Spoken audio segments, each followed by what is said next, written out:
All right, this is the digital pivot, and thank you to our team at Firefly for helping us host with the Zoom. We're really hoping that Zoom doesn't crap out on us today, and I think we'll be good. I think we'll be good.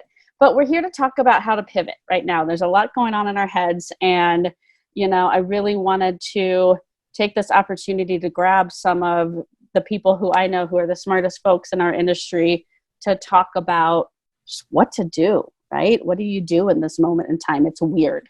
Who am I? You can probably see that. I'm Taylor Shanklin. I'm the organizer of this thing.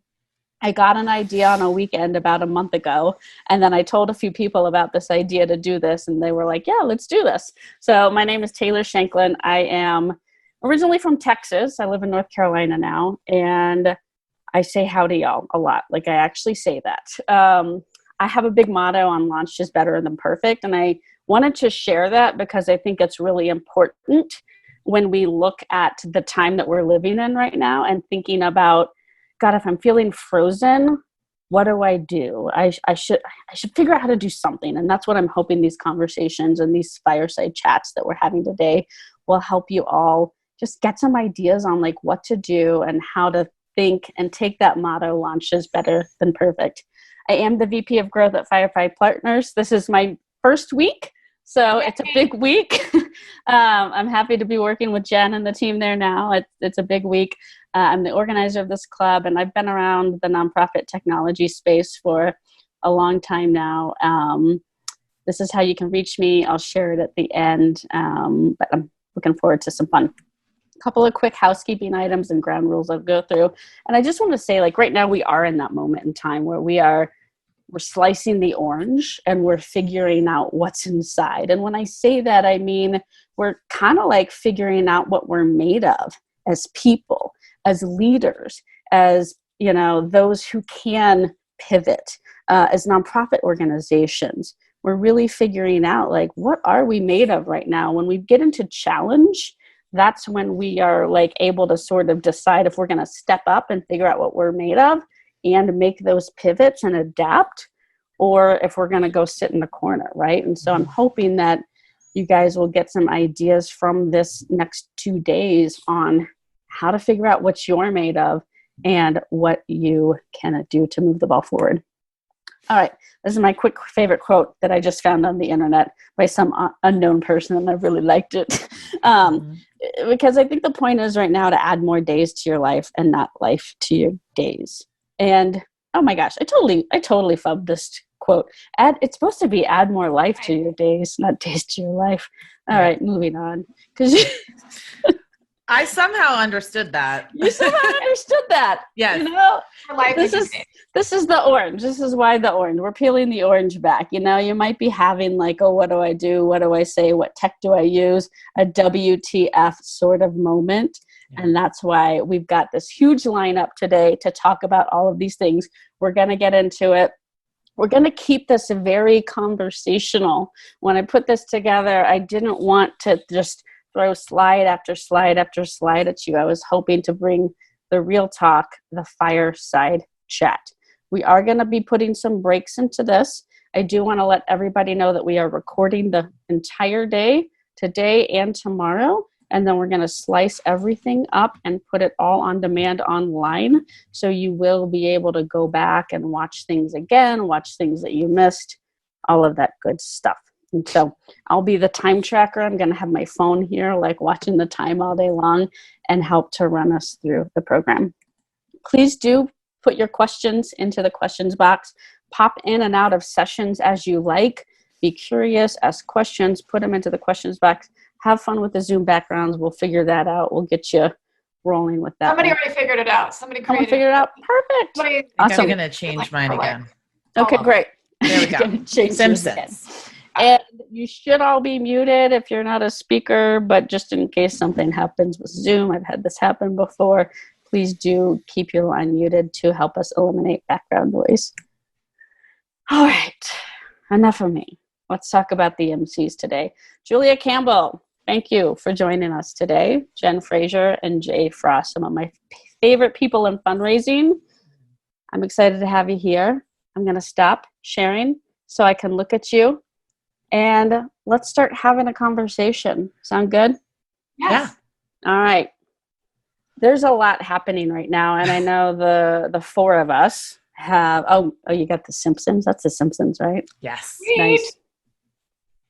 I'm Hey, gonna be Michael's watching joining in. Michael's going to be one of our next panelists. Hey, Mike. Good to see you. All right, so Julie, I want to start with you. This morning discussion is really about kind of going around the table and looking at what are some things on your mind and what are maybe 3 tips that you'd like to really start us out with to set the day and to set the tone of this event. Julia, let's get going with you. I know you've got a lot on your mind. You've been doing like 3 webinars every day on COVID communications, and Yes. I'd like to hear from you. 3 a day. Yeah, literally, either 3 a day or Facebook Lives and webinars, but I'm happy to do it. But how I always start every webinar and every conference call and any kind of, course or anything that I'm doing right now, I say, we are not working from home. We are at home in a crisis trying to work. So we need to really give ourselves some space and some grace and not be so hard on ourselves.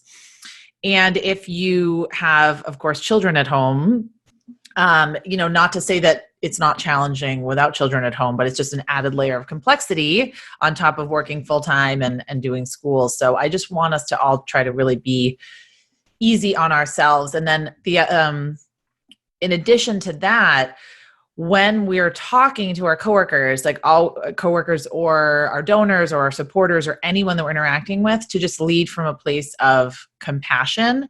So what I've been seeing lately that I've actually been really liking is people just being very patient with kind of the technology and people that might not understand the technology. And I used to get so frustrated at my mom when she couldn't, FaceTime or do something like that. And then lately I've completely changed my tune, and we're really all trying to work on this together and just try to make it work. So give yourself grace, but also lead with compassion when you're talking to other people and communicating with other people. And then I have been encouraging the nonprofits and, the people that I've been speaking to try to be as proactive as you feel comfortable. So I feel like the first few weeks were reaction mode, fight or flight. We're still in crisis mode. We're still in trauma mode. But now I think is the time to think about, be able to look at the forest for the trees. Like, what do you want to come out of all of this? Like, how do you want to make the world a better place? How do you want to make yourself a better person? How do you want to lead in this new world that we are living in? Recognizing that it's never going to be quote unquote over. It's not sort of like someone's going to come out and say, yay, it's over. Everything go back to quote unquote normal. That's not going to happen. But start thinking now, even if it's 5 minutes a day, even if it's just in the shower, or if you take a walk, or if you have any time at all to really do some deep thinking, really start envisioning the future that you want. And then my third tip that I wanted to give today is a little bit more practical. We all have to get more comfortable on camera, right? So you're probably behind the scenes. You're used to being behind the scenes at your organization, but now you're on Zoom calls. Now you're on FaceTime. Maybe you're doing Facebook Lives, and that's fine. It's completely fine to be uncomfortable and be nervous and be scared about all of this technology being thrown at you. But I think that is something that we're going to take away from this whole experience, where we are going to connect more digitally, and we're going to realize that maybe it's really more effective and efficient to do it this way. I don't think it will ever substitute for in-person events. I don't think that conferences are going to go away, meetings are going to go away. But I do think that it's the people that kind of embrace this shift and embrace their fear and kind of, lead with that and get more comfortable being on camera, get more comfortable with these technologies that they might not have been comfortable with. It's the people that are constantly saying, well, we don't do it this way. We've never done it this way. I wish that it was the old ways. I wish it was the old ways. Those are the organizations that I worry are not going to thrive in, whatever this new reality is. So we do have to kind of roll with the punches a little bit more, if that makes sense. So those are my three things. Totally. And welcome. I see some of our other panelists for the event have dialed in. As you guys dial in, I know some of you will be popping in and popping out. Kelly, one of our panelists who will be talking later in the event, is calling it fearless fundraising in this new reality. I saw someone else chat into us. It's the next normal, and I completely agree. This is the next normal, and it's really about adapting. So, Jay, what do you recommend in the next normal? What's on your mind? What are your recommendations? Yeah, I'm also just now responding to what you were talking about, Julia. I mean, it all resonates for me. Just one thing I'll say, maybe I'll say that for the end as a light note about using these platforms and talking to people online. I completely agree with everything you were just saying. It's really important to get comfortable, not necessarily as a presenter, because some of us don't have a lot to present with. We are what we are, that's that. But more to be able to interact with other people. So a big part of my work over the years has been the two sides of what might be described as major fundraising. One of which is figuring out where the opportunities are and really understanding them. The other part is then meeting with people and listening to their stories. So if I were, my three tips would be focused on how to update those concepts because they work for a time which is truly different and where I don't think we're going to return to that old normal. And I think that's probably a good thing. We have an opportunity now using digital that we did not fully explore in the last 10 to 12 years. So here are my big three. First, learn and listen up. And what I mean by that is we have the opportunity to really do the things that we do in the background with researching people, planning, segmenting. We should be redoubling our commitment to that.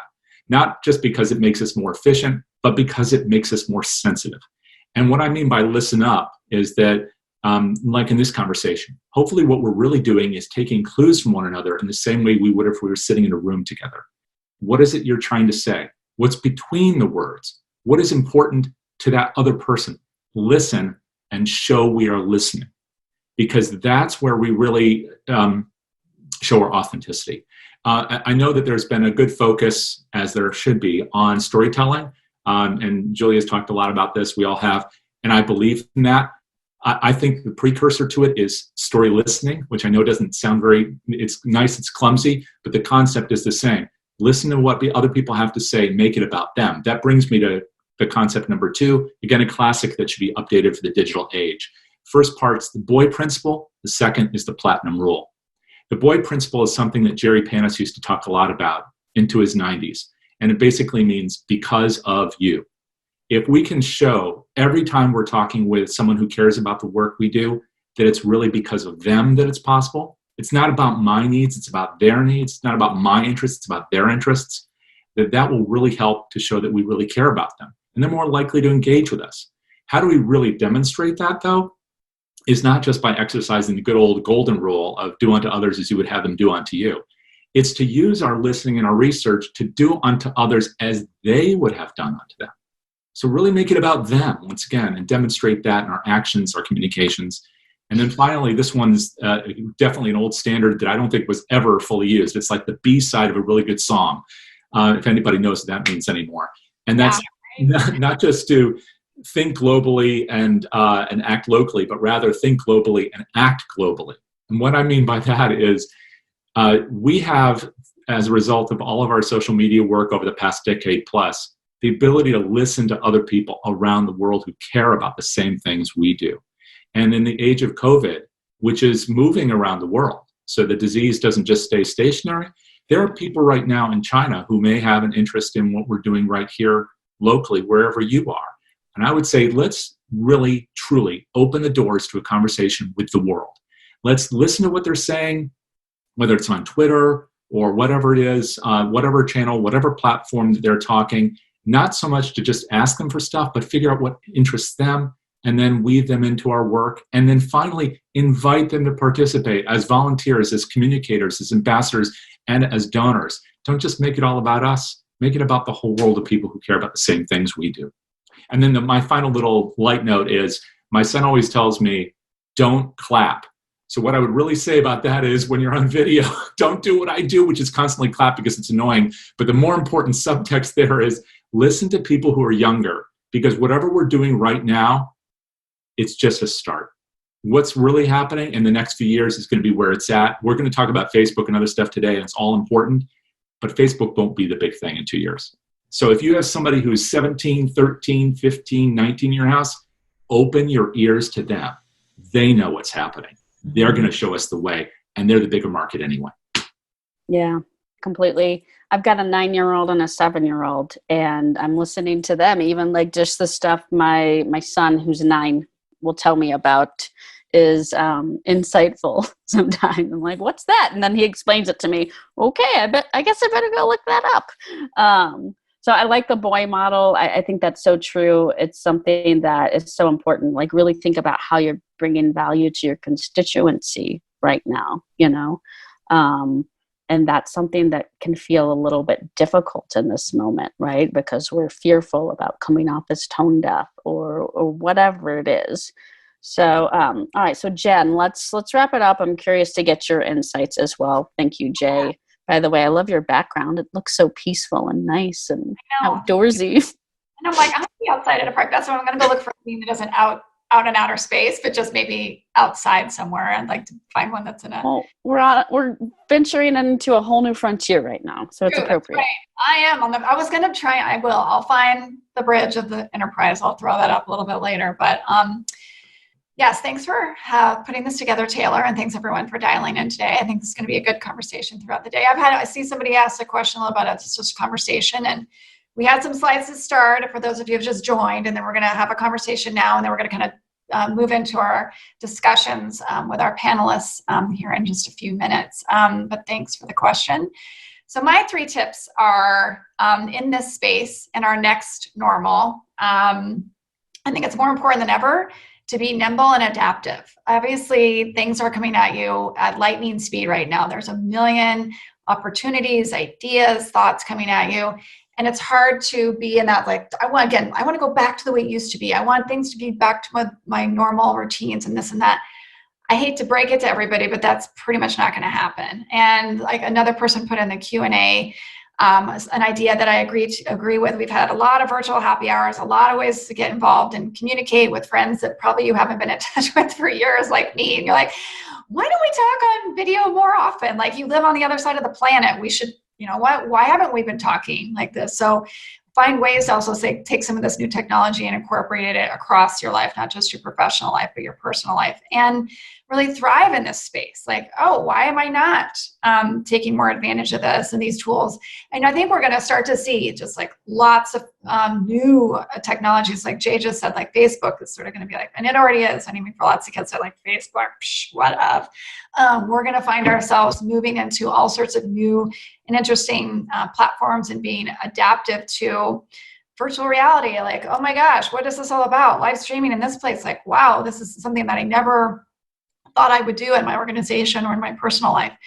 But which leads to my second point of just the curiosity factor right now is key. Just like think about it, be open. Maybe you've never done it. Like Julie was talking about, you've never been on camera. You've never been a part of a live streaming event before. That's okay. Don't worry about it. Just be curious. Try it out. We just sat in the first 5 minutes of this being like, we can't get Julia into the damn thing. It's okay. It's totally fine. Everybody is experimenting with things. We're curious. We're trying things out. It's okay. You just have to sort of go forward, be bold, be brave, try some new things, see what else is out there, look around, look for new ways to engage with people and find out what other people are finding. You can't possibly sift through all the things yourself. So just find yourselves into a group of people that you feel really comfortable and knowledgeable and think that there's good stuff being shared, and just say, gosh, what are people tuning into? What should I do? What should I be looking at? How can I think about something that's new and different for my organization too? Maybe you've never even done an in-person event. So you're like, well, it's not about, so you tune out to the idea of like, well, I don't need to take my event virtual because I didn't have one. that's okay. Figure out a way to make an event that you never had before because now it's the new environment. So just be curious about how to adapt and how to sort of say, how can I take this new space and just try something totally new because it's okay. And everybody right now, to my third point, be kind. Like everyone is just being really, really gracious and really kind to each other because yes, we're trying new things. It's a whole new space.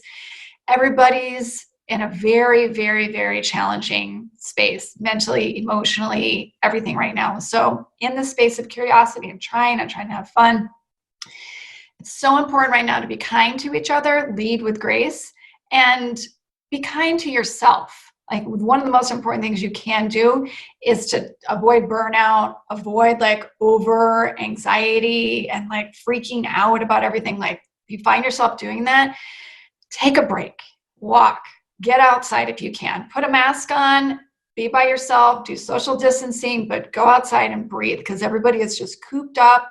Tempers are running high, but just take a moment every day to just breathe and know we'll get through this. And it's, again, kind of going back to trying to use some of the tools, see how you can connect with people in a way that maybe you hadn't before.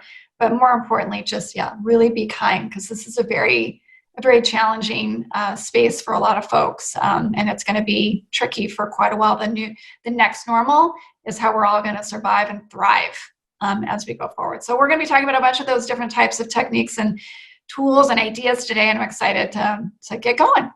Yeah, awesome. Yeah, and I'll just tack on to that, and I know Brem's dialed in now for our next conversation and session. I really like what you said about just like giving, like lead with grace and give yourself some grace. That's one of the things I've been thinking about. I mean, I foobarred the quote. This is like my favorite new quote, and I didn't even type it right, this morning, and whatever, roll with it, right? That's sort of I think people who get through this well, we do need to give ourselves that time to breathe every day. We need to make sure we're taking care of our mental health and everything in this moment. So adopting a little bit of like a roll with it attitude is going to help you get through that on a personal perspective and at work. And I have these moments sometimes where like I actually am finding myself doing better during the work week because I'm busy.